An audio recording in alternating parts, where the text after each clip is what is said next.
हरिः ओम्।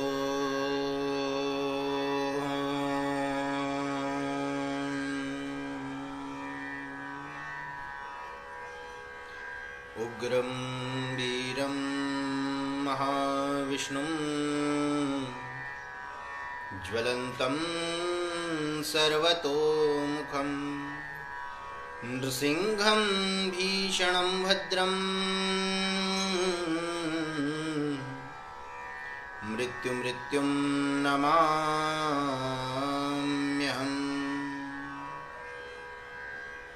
अखण्डमण्डलाकारं व्याप्तं येन चराचरं तत्पदं दर्शितं येन तस्मै श्रीगुरुवे नमः। श्री नृसिंह भगवान की जय। राजा रामचंद्र भगवान की जय। वृंदावन कृष्णचंद्र भगवान की जय। नर्मदा मैया की जय। श्री राधा रानी सरकार की जय। श्री हनुमंतलाल जी महाराज की जय। श्रीमद्भागवत महापुराण की जय। जय जय श्री राधे श्याम। परम मंगलमय अकारण करुणा वरुणालय श्री पीतांबरधारी कृपावत्सल दयावत्सल दीनवत्सल कृपा सिंधु दीनबंधु भवतारक प्रभु श्री कृष्ण के चरणों में, उनकी आह्लादनी शक्ति माँ राधिका के चरणों में हम आप सभी नमन निवेदित करते हैं, प्रणाम करते हैं। और भगवान का यह वांग्मय स्वरूप श्रीमद् भागवत आप हम सभी लोग इसकी विस्तृत चर्चा कर रहे हैं और ऐसे अनछुए पहलू जिनका वर्णन जिनकी चर्चा कभी मंचों पर बहुत कम रूप से ही हो पाती है, ऐसे शब्दों का, ऐसे श्लोकों का विस्तृत चर्चा हम आप सभी लोग कर रहे हैं।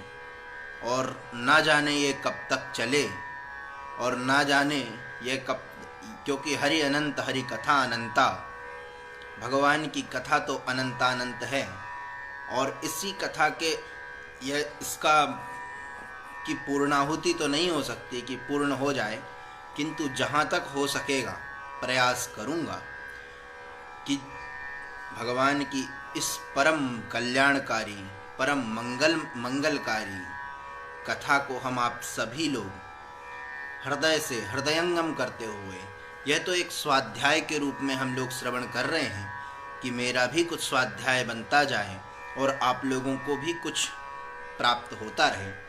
भागवत के नियमानुसार हम लोग एक एक श्लोक का, अथवा जो प्रमुख मुझे लगता है कि यह श्लोक सुनने लायक है, मंच पर समय ना होने के कारण नहीं सुना पाता, मन में एक खालीपन हो जाता है कि यह बात बता नहीं पाया, तो उसको पूर्ण करने के लिए मैं यह मन में इच्छा जागृत हुई कि फेसबुक लाइव के माध्यम से, और बंधुओं पहली बार फेसबुक में ऐसे अपने आप को देखकर ही भागवत कहने का यह जो मैं पहली बार कर रहा हूँ, इसीलिए थोड़ा मन में थोड़ा डर भी रहता है, इसी कारण शब्द चयन बहुत अच्छे से नहीं कर पाता, किंतु प्रयास करता हूँ कि जो बनेगा, जितना भगवत कृपा से प्राप्त होगा, गुरु कृपा से प्राप्त होगा, आप लोगों को श्रवण कराऊंगा। बोलिए भगवान श्री रामचंद्र भगवान की जय।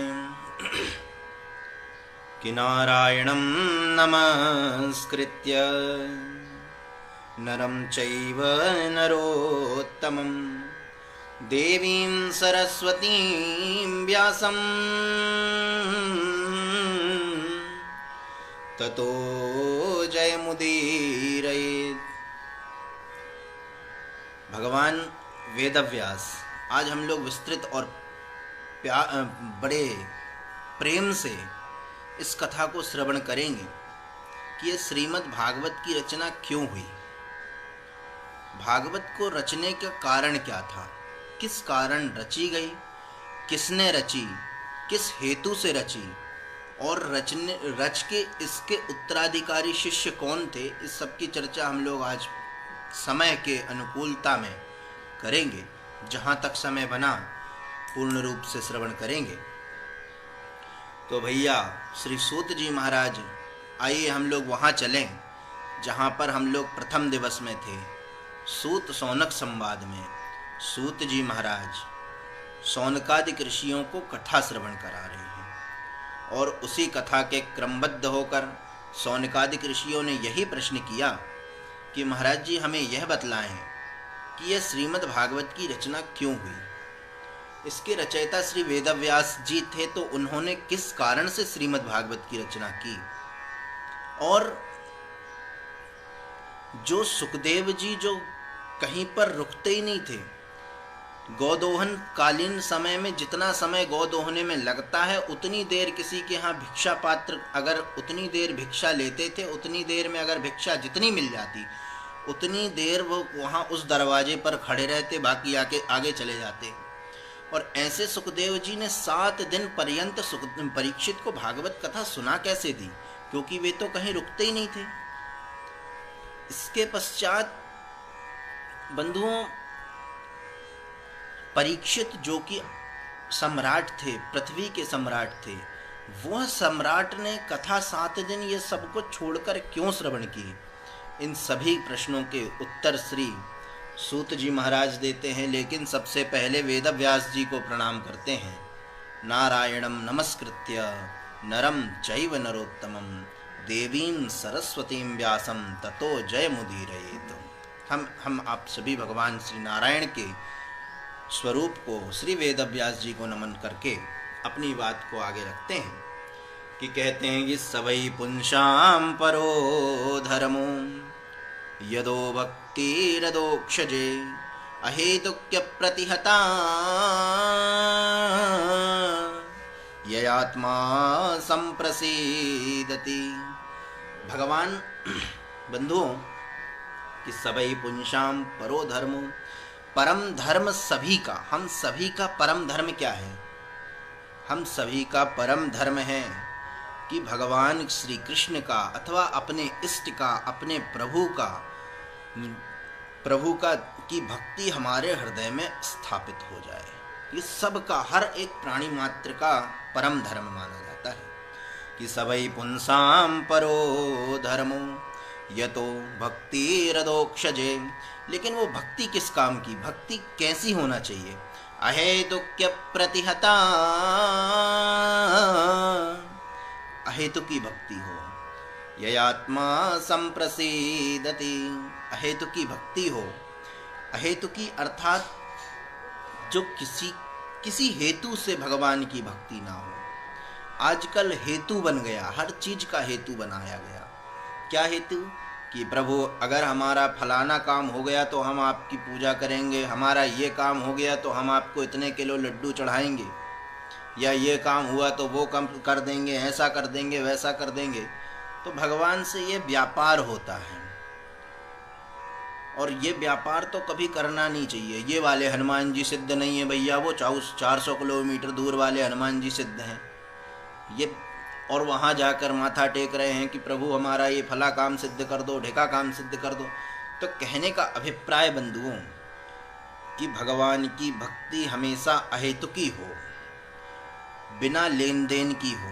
क्योंकि हमने, याद रखना, हमने देवता की सेवा की, पूजा की, अर्चा की, तो वह देवता हमारे ऋणी हो जाते हैं। थोड़े कम शब्दों में और सरल शब्दों में समझाने की कोशिश कर रहा हूँ। वे देवता हमारे ऋणी हो जाते हैं, और फिर वही देवता हम सभी को, हम आप सभी को प्रयास करते हैं कि ये जल्दी से जल्दी हमसे कुछ मांग ले तो हम इसके ऋण से उऋण हो जाएं, और वो देवता उस व्यक्ति के पीछे पीछे चलने लगते हैं कि भैया कुछ मांग लो अगर आपने कुछ मांग लिया वो दे के पल्ला झाड़ के निकल जाते हैं।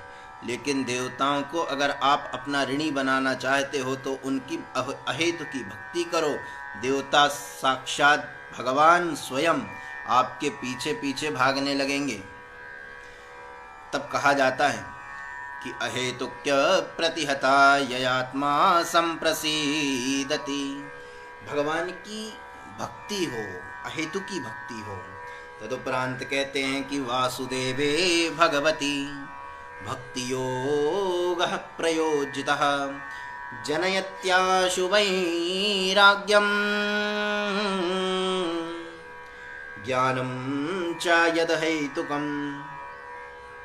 याद रखना, और जब हृदय में भगवान वासुदेव की भक्ति आपके हृदय में जागृत होगी, जब भगवान की भक्ति आपके हृदय में होगी तो भैया अपने आप भक्ति के जो दो पुत्र हैं, ज्ञान और वैराग्य, ये दोनों पुत्र आपके हृदय में स्वतः जब भक्ति होगी ना भैया, तो जैसे ही भक्ति होती है तो ज्ञान अपने आप प्रकट हो जाता है, ज्ञान अपने आप आ जाता है। बाहर से कोई ज्ञान आता ही नहीं है। पुस्तकों से आप ज्ञान अर्जन कर सकते हैं, लेकिन आंतरिक ज्ञान की अगर आवश्यकता है तो सबसे पहले आपको भक्ति की आवश्यकता होगी, भगवान की भक्ति की आवश्यकता होगी। और जैसे ही हृदय में भगवान की भक्ति आएगी तो भक्ति का पहला पुत्र है ज्ञान, और जैसे ही आपके अंतस्थ में ज्ञान उत्पन्न होगा तो ज्ञान से वैराग्य की उत्पत्ति होती है, और वैराग्य आते ही भगवान आपके हृदय में आकर अवरुद्ध हो जाएंगे, भगवान रुक जाएंगे, ठहर जाएंगे,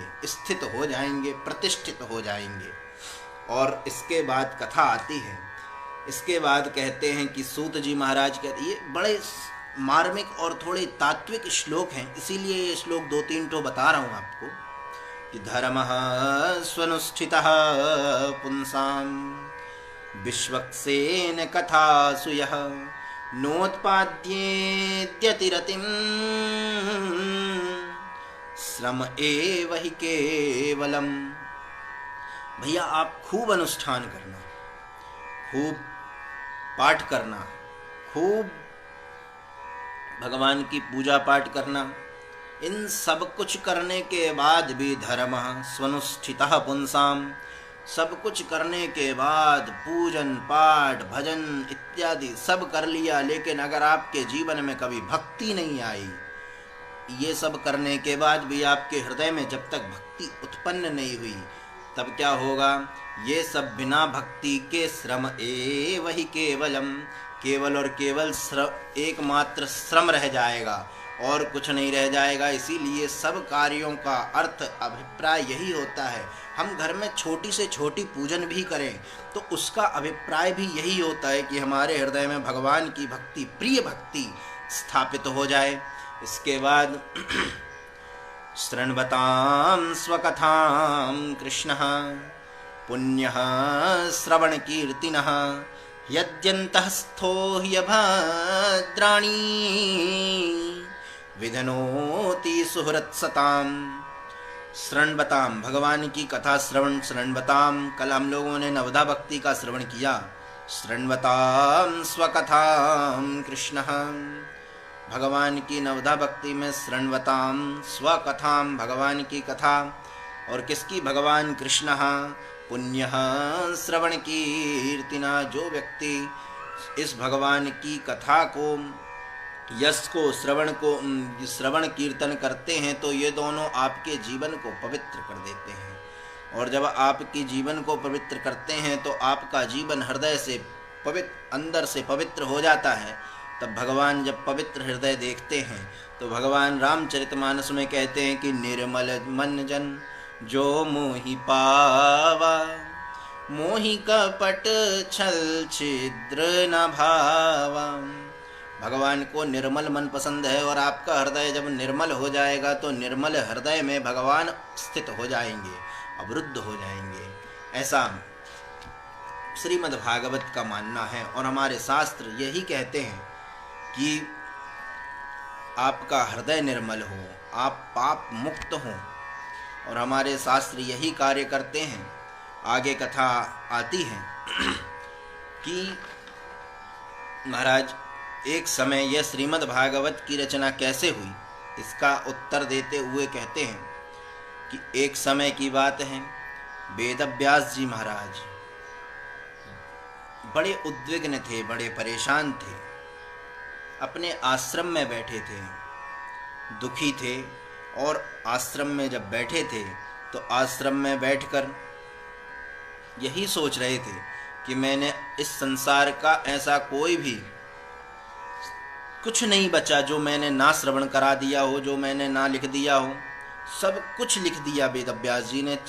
वेदों के 4 खंड कर दिए, महाभारत जैसे महाकाव्य की रचना कर दी, इतिहास, पुराण, काव्य इत्यादि सब रच दिया वेदव्यास जी ने। किंतु आज भी मेरा कार्य लगता है कि अभी तक पूरा हो नहीं पाया है, तो क्या करें। महाराज जैसे ही सोचा कि मेरा कार्य आज पूर्ण नहीं हुआ, मैं दुखी क्यों हूँ, अंदर से हृदय में एक खालीपन क्यों है। जब यह सब सोचा तो सोचने के पश्चात जैसे ही सोचते रहे, भगवान का ध्यान करते रहे, तदुपरांत महाराज नारद जी वहाँ पर आ गए। और नारद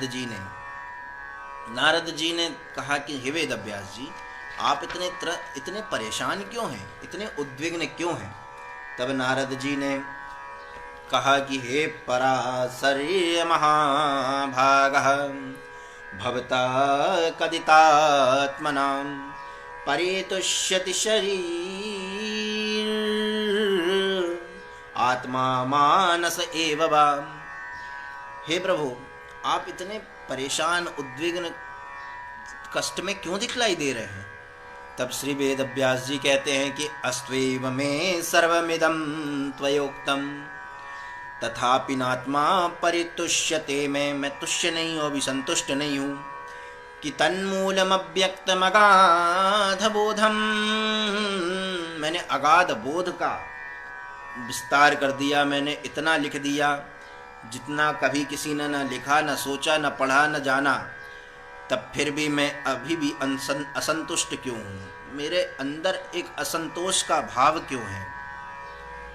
तो महाराज नारद जी ने कहा कि वेदव्यास जी महाराज, आपने जितने भी शास्त्रों की, जितने भी ग्रंथों की रचना की है, वे सभी ग्रंथ, वे सभी शास्त्र, वे सब कुछ महाराज जितने भी है, वे सब के सब में भगवान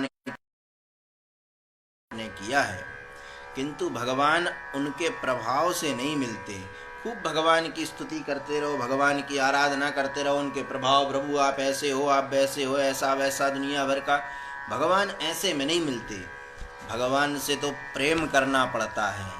आपने भगवान के प्रभाव का वर्णन किया, इससे प्रभाव से तो किसी से प्रेम हो नहीं सकता जब तक स्वभाव का पता ना चले। इसीलिए आपने प्रभाव का वर्णन किया है। आप प्रभु के स्वभाव का वर्णन करना प्रारंभ करो तो आपको भगवान की प्राप्ति होगी, और आपके हृदय में जो रिक्तपन है, रिक्तता है, वह हमेशा के लिए खत्म हो जाएगी। क्योंकि अहम पुरातीत भवे भवम मुने दास्यास्तु कस्याश्चन वेदवादिनां निरूपितो बालक एव योगिनां शुश्रूषणे प्राव्रसि निर्विवक्षितां। नारद जी ने कहा कि मैंने भगवान के स्वभाव को जाना है, और भगवान का स्वभाव तो वात्सल्यमय होता है ना। एक दिन बतलाया था कि भगवान कैसे हैं, भगवान का स्वभाव कैसा है। भगवान कहते हैं कि हे भक्त, हे शिष्य, मुझे मानने वाले, अगर तू मुझे मानता है, मुझे जानता है, तो तू खूब पाप करेगा, खूब पाप करेगा। जितना पाप कर सकता है उतना पाप कर, और जितना पाप बने तुझसे उतना पाप करना। और याद रखना, जब तू पाप करते करते करते करते थक जाएगा, जब पाप करते करते जब थक जाएगा, तब फिर मेरी शरण में आना, और मेरी शरण में आकर तू मुझसे क्षमा याचना करना। मैं तुझे क्षमा करते करते कभी नहीं थकूंगा। ये भगवान का वचन है। तो भगवान कहते हैं मेरा दर खुला है, खुला ही रहेगा, ऐसा भगवान कहते हैं। तो इसीलिए कि मैं पूर्व जन्म में दासी का पुत्र था और दासी का पुत्र होते हुए मेरी माता संतों की सेवा करती थी, और माता ने जब संतों की सेवा की, संतों की सेवा करते करते उनकी बुद्धि भी निर्मल हुई और मेरी भी बुद्धि संतों की शीत प्रसादी पाते पाते निर्मल हो गई। और मैंने संतों का संग किया, उनकी शीत प्रसादी का को प्राप्त किया। और यह सब करते करते मेरे अंतस्थ में, मेरे हृदय में भगवान की भक्ति जागृत हो गई, मन शुद्ध हो गया, बुद्धि शुद्ध हो गई, पवित्र हो गई। बंधुओं, इसके पश्चात कुछ समय बाद चातुर्मास समाप्त हुआ, संत अपने अन्य स्थान पर जाने लगे। तब मैंने संतों से कहा कि महाराज जी मुझे भी लेकर चलो। तब फिर संतों ने कहा कि नहीं भैया, तू अपनी माता का एकमात्र पुत्र है, और तू एकमात्र पुत्र होने के साथ साथ तेरा कर्तव्य यह बन जाता है कि तुझे माता की सेवा करना है। तू एक काम कर, मैं तुझे एक आशीर्वाद देता हूँ, एक मंत्र प्रदान करता हूँ। उस मंत्र से तुझे भगवत प्राप्ति अवश्य होगी कि ओम नमो भगवते तुभ्यम वासुदेवाय धीमहि प्रद्युम्नाय निरोधाय नमः संकर्षणाय च। भगवान को प्रणाम किया, हे प्रभु ये ओम नमो भगवते वासुदेवाय का जाप करते रहो। और आप लोगों को भी यही शिक्षा कथा के माध्यम से प्रदान हो रही है और कर रहे हैं कि भगवान कहते हैं कि यह मंत्र भगवत प्राप्ति कराने वाला है, इसीलिए आप लोग भी इस मंत्र का नित्य जाप किया करें। तदुपरांत ओम नमो भगवते वासुदेवाय का जाप करते करते नारद जी की बुद्धि पवित्र होने लगी। तदुपरांत कुछ समय पश्चात उनकी माता एक समय श्री एकदा निर्गतां गोहाद दुहंती निशिगां पथि, गाय दोहने गईं और गाय दोहते समय सर्पोदस्पदा स्पृष्टा कृपणां कालयोदतः, सर्पों ने, एक सर्प ने माता को डस लिया और माता की मृत्यु हो गई। और यहाँ पर भी भगवान नारद जी ने भगवान का ही की अनुग्रह समझकर अपनी माता का संस्कार किया। तदुपरांत वन की ओर निकल गए और ओम नमो भगवते वासुदेवाय का जाप करने लगे। और जाप करते करते महाराज अंततो गत्वा, जब ऐसा लगने लगा कि क्या पता भगवान है भी कि नहीं, स्वाभाविक बात है कि इतना हम लोग जब भजन पूजन पाठ करें और फिर भगवान जब ना मिले, और बाल्यकाल बुद्धि थी तो मन में यह विचार अवश्य आया और उसी समय भगवान का ध्यान कर ही रहे थे। और जो भगवान के ध्यान में जो जिस स्वरूप का ध्यान कर रहे थे वह स्वरूप अपने आप प्रकट हो गया। और जैसे ही प्रकट हुआ और एक क्षण के लिए प्रकट होकर अंतर ध्यान हो गया, जैसे ही प्रकट हुआ और अंतर ध्यान हो गया, नारद जी घबरा गए, नारद जी हतप्रभ हो गए, परेशान हो गए और फड़फड़ाने लगे। तब नारद जी ने देखा और रुदन करते हुए देखा, तब आकाशवाणी हुई कि सकृद यद दर्शितं रूपम मे तत्कामायते नघ मत्कामः सनकै साधो सर्वान् मुंचति हच्छयान। आकाशवाणी हुई कि हे साधु, हे बालक, तुमने अभी मेरे स्वरूप का दर्शन इसलिए किया कि तुम्हारे मन में यह भावना ना उत्पन्न हो कि मैं हूँ भी कि नहीं। अब तुमने खूब जाप करो, खूब भजन पूजन करो, तुम्हारी मृत्यु होगी और मृत्यु के पश्चात जब प्रलय होगा, इसके पश्चात तुम्हें ब्रह्मा के गर्भ से ब्रह्मा के 9वें पुत्र के रूप में तुम जाने जाओगे। और महाराज ब्रह्मा के और तदुपरांत कथा आती है कि भजन करते करते महाराज उनकी कुछ समय पश्चात कालांतर में मृत्यु हो गई है।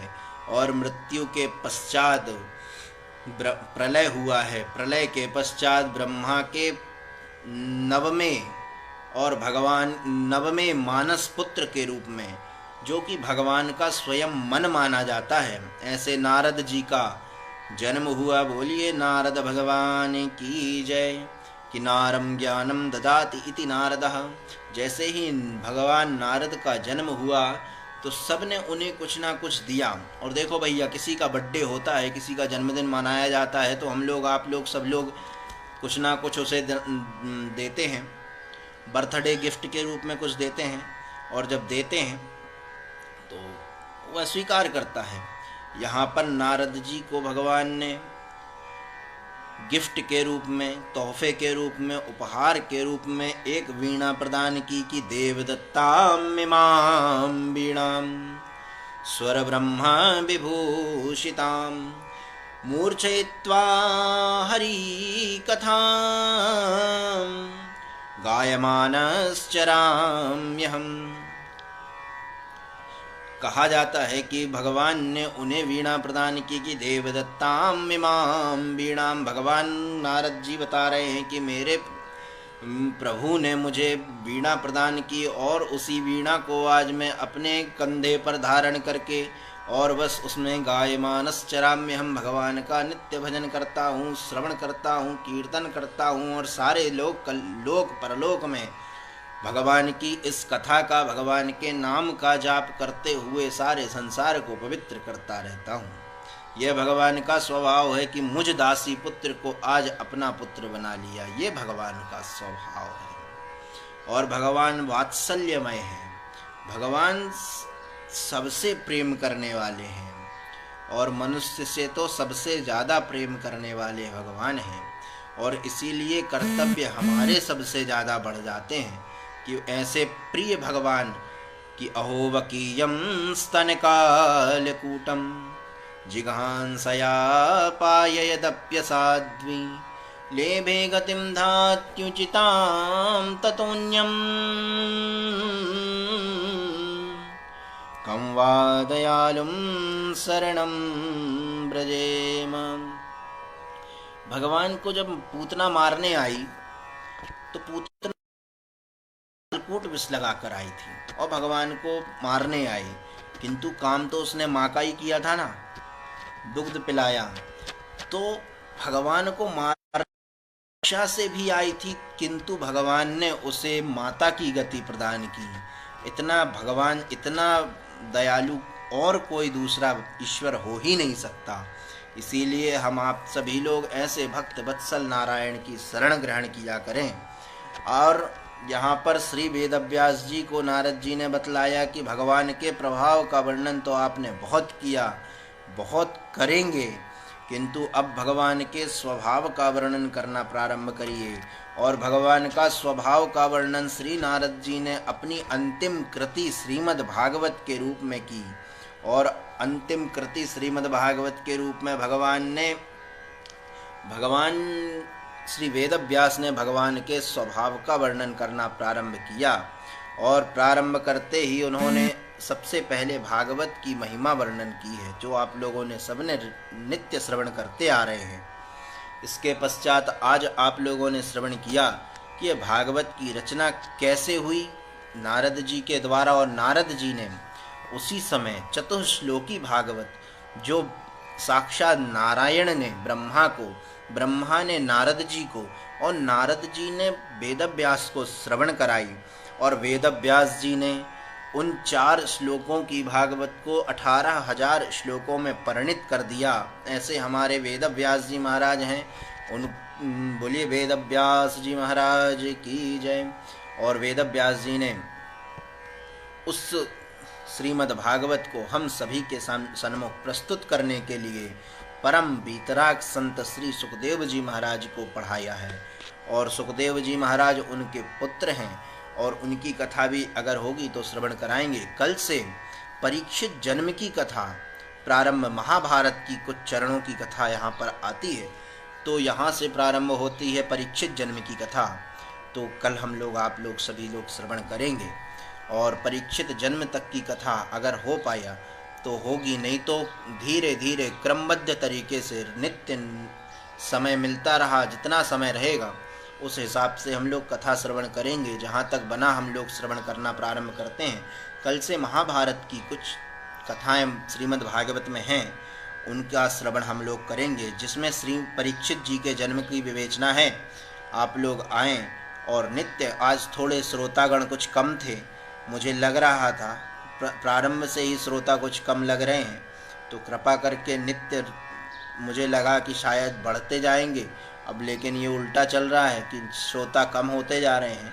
लेकिन ठीक है, हनुमान जी महाराज हमारे परम यजमान हैं और हम उन्हीं को ही श्रवण करा रहे हैं। प्रयास करिए आप भी उनके सहभागी बने और हनुमान जी महाराज के साथ ही कथा श्रवण करते रहें, और मुझे भी प्रसन्नता होगी और आप लोग को भी भगवान की कथा श्रवण करके प्रसन्नता होगी।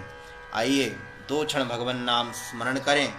और कल के लिए हम लोग कल से परीक्षित जन्म की कथा, जो कि प्रश्न पूछा है ना श्री सौनकादिक ऋषियों ने कि ये परीक्षित ने श्री सुखदेव जी से कथा कैसे श्रवण की, इतनी जल्दी कैसे, वो इतनी देर कैसे रुके, 7 दिन कैसे रुक गए।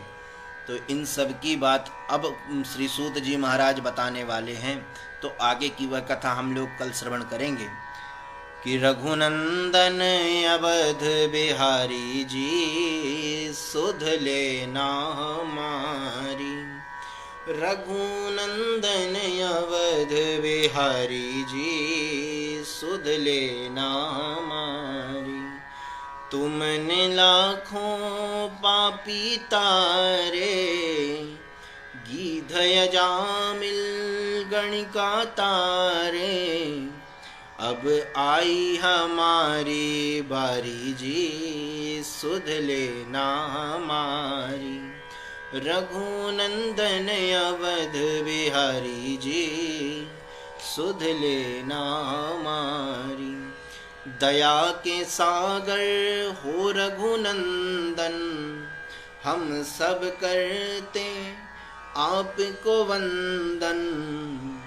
अब लीजो नाथ उबारी जी सुध लेना हमारी।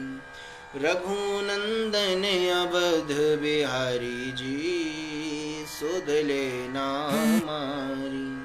सीतानाथ अनाथ की सुन लो, भक्ति का वर हमको दे दो। हम आए हैं शरण तुम्हारी जी सुध लेना हमारी। रघुनंदन अवध बिहारी जी सुध लेना हमारी। एक भरोसो हमें तुम्हारो, भव सागर से पार उतारो। यहाँ माया की चोट करारी जी सुध लेना हमारी। रघुनंदन अवध बिहारी जी सुध लेना हमारी। सुध लेना हमारी। आओ हम सभी भगवान की शरण ग्रहण करें, भगवान को नमन करें, प्रणाम करें। तदुपरांत नित्य कथा को जो श्रवण करते हैं उसे अपने मन में बिठाएं और भगवान की शरण में जाएं।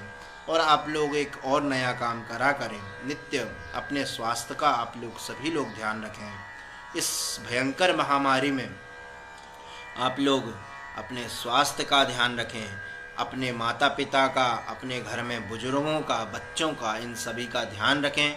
इन्हें कहीं बाहर जाने ना दें और प्रयास ये किया करें कि जितना हो सके सभी लोग गर्म पानी ही पिएं। रात्रिकालीन समय में दूध में कच्ची हल्दी डालकर रोज़ काढ़ा बनाकर पिया करें और फ्रिज के पानी का उपयोग कतई ना करें, बिल्कुल ना करें। फ्रिज में रखा हुआ किसी भी प्रकार का कोई सामान का उपयोग ना करें। जो भी सामान का उपयोग करें गर्म वस्तुओं का उपयोग करें, ऐसा आप लोगों से निवेदन है। अपना अपना स्वास्थ्य का ध्यान रखें और डिस्टेंस बनाकर रखें, एक दूसरे से थोड़ी दूरी बनाकर रखें और कभी किसी के घर ना जाएं ना आएं, कहीं बाहर से अगर आते जाते हैं तो हाथ में अवश्य सैनिटाइज़र का उपयोग करें, स्वच्छता से रहें, शालीनता से रहें, किसी के घर जाने से बचें, परहेज करें। अगर बाहर अगर सब्जी वाला भी आपके घर के बाहर आता है तो अपने सब्जियों को भी गर्म पानी से धोएं और तदुपरांत धूप में रखें, थोड़ी देर धूप में रखकर ही अंदर लाएं। इससे आपके सब्जी में जमे हुए कीटाणु भी मर जाएंगे और इसके बाद ही उसका सेवन करें। बाहर से लाई हुई सामग्री को अच्छे से धोकर ही उपयोग में लाएं, ऐसा प्रयास करें। और प्रयास तो यही करें कि अभी बाहर से कुछ ज़्यादा चीज़ें ना मंगवाएं, किराने का सामान के अतिरिक्त यहाँ वहाँ की चीज़ें ना खाएं और भोजन में सिर्फ़ और सिर्फ अन्न अनाज का ही उपयोग करें, बाहरी चीज़ों का उपयोग ना करें, आइसक्रीम इत्यादि का उपयोग बिल्कुल ना करें। ऐसा आप लोगों से निवेदन है और मैं प्रयास करता हूँ, आप लोगों से हाथ जोड़कर निवेदन करता हूँ कि अपने और अपने परिवार का के स्वास्थ्य का ध्यान आपको स्वयं रखना होगा, कोई आपकी रक्षा करने नहीं आएगा। इसीलिए भैया अपनी और अपने परिवार की रक्षा अवश्य करें और सभी लोग नित्य कथा श्रवण करें। भैया आज आप सभी ने कथा श्रवण की, आप सबको बहुत बहुत हृदय से धन्यवाद। रमा भैया हमारे नित्य कथा श्रवण करते हैं, उन्हें भी बहुत बहुत हृदय से धन्यवाद। उनका तो संपूर्ण परिवार ही कथा को श्रवण कर रहा है। और हमारा प्रियांशु तिवारी, हमारे भैया सुखेंद्र भैया कथा श्रवण कर रहे हैं। हरियाणा से हमारे प्रिय मित्र ही हैं वे ज्योतिषाचार्य नरेंद्र वशिष्ठ जी, आपने भी कथा आज श्रवण की, बहुत बहुत हृदय से धन्यवाद। अर्जुन तिवारी जी नरसिंह मंदिर से पूज्य गुरुदेव की सेवा में रहते हैं, आपको भी हृदय से धन्यवाद। सक्षम आनंद भैया, आप भी नित्य भगवान की कथा श्रवण करते हैं, आपको भी बहुत बहुत धन्यवाद। और साधुवाद रूपल जायसवाल सतना से कथा श्रवण करती हैं। हमारे प्रिय गुरु भाई रुद्रदेव जी महाराज, भगवान के बड़े असीम कृपा है आप पर, भागवत कथा को भी आप बड़े अच्छे से श्रवण कराते हैं और अच्छे विद्वान हैं, आपको भी हृदय से बहुत बहुत धन्यवाद। श्वेता राजपूत जी को भी कथा श्रवण करने के लिए हृदय से धन्यवाद। अंकिता पटेल, आप भी भगवान की नित्य कथा परिवार सहित कथा श्रवण कर रहा है, ये परिवार तो पूरी कथा श्रवण कर रहा है। एक कोई माता जी हैं, मैं उनका नाम बहुत अच्छे से पढ़ नहीं पा रहा हूँ, तो उनको भी बहुत बहुत कथा, शायद विदेश से ही हैं, कौली कौली लिखा हुआ है, तो आपको भी मैं बहुत बहुत हृदय से धन्यवाद करता हूँ। माता जी आप भी नित्य कथा श्रवण किया करें। अगर मेरी भाषा आपको श्रवण अच्छी लगे और भाषा अगर समझ में आए तो आप नित्य आमंत्रित हैं कथा श्रवण करने। नीतू पटेल जी, अमित महाराज जी, आपको भी बहुत बहुत धन्यवाद, कथा श्रवण करते हैं। और धन्यवाद के पात्र तो ठीक है, आप लोगों पर भगवान की असीम कृपा बनी रहे, ऐसा ही मैं भगवान से प्रार्थना करता हूँ। हमारे ज्योतिषाचार्य KAM बुज्जट जी, आप भी कथा श्रवण कर रहे हैं, आपको भी हृदय से नर्मदे हर, जय श्री राधे, आपको भी प्रणाम। डॉली पटेल, आरती पटेल, ये माता पुत्री भी कथा श्रवण कर रही हैं। मामा जी श्री डॉक्टर प्रदीप राजौरिया जी भी कथा श्रवण कर रहे हैं। शिल्पी कौशिक जी भी कथा श्रवण कर रही हैं। और हमारे प्रिय मित्र हैं, बचपन के ही मित्र हैं, श्री बलराम ब्रजवासी जी, आप भी रोज़ कथा श्रवण करते हैं और अधिक से अधिक कमेंट करते हैं, आपको भी मैं बहुत बहुत धन्यवाद करता हूं। हमारे प्रिय मित्र और जबलपुर संस्कारधानी की और अन्यत्र बिहार इत्यादि अन्य जगह भी श्रीमद् भागवत की कथाएं बहुत करते हैं। ऐसे हमारे श्री कृष्ण शरण स्थापक जी महाराज, ये हमारे प्रिय मित्र और भाई जैसे ही है, तो आपको भी कथा के लिए बहुत बहुत आमंत्रण है, प्रणाम करता हूँ। तदुपरांत हमारे प्रिय अति प्रिय भोपाल से श्री हिमांशु तिवारी जी, आपको भी कथा श्रवण करते हैं, नित्य कथा श्रवण करते हैं, मैं प्रणाम करता हूं आपको। प्रिया पटेल, आपको भी कथा श्रवण करने के लिए बहुत बहुत साधुवाद, नर्मदे हर। हमारे गीता धाम में निवासरत हमारे प्रिय भाई के तुल्य संजू भी कथा श्रवण करते हैं, तो आपको भी मैं बहुत बहुत धन्यवाद करता हूं। भैया आप नित्य कथा में आया करो, आपका रोज़ नाम लिया करूंगा।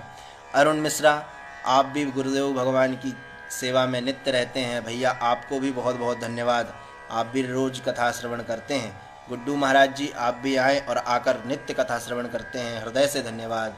नर्मदे हर। प्रियांशु, छोटा भाई अनुज, आपको भी कथा श्रवण करने आया करो और नित्य श्रवण करते हो। बहुत बहुत धन्यवाद। आप सभी लोग हृदय से कथा श्रवण करें तो भगवान की प्रीति, भगवान की असीम कृपा आप सभी पर नित्य निरंतर बरसती रहेगी।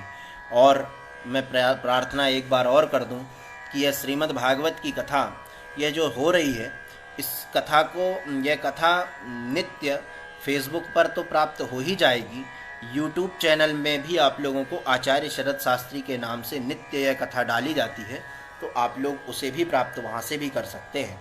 और आचार्य शरद शास्त्री नामक एक पेज बना हुआ है जिसमें भागवत कथा की थोड़ी थोड़ी वीडियोस उसमें भी अपलोड की जाएंगी, तो उस पेज को भी अवश्य लाइक किया करें और कर देंगे। तो ऐसी सबसे प्रार्थना है। और कल से मैं प्रयास आप लोगों से भी निवेदन करूंगा कि थोड़ा ज़्यादा संख्या में लोगों को आमंत्रित करें और कथा को और जितना ज़्यादा बढ़ सके तो शेयर किया करें।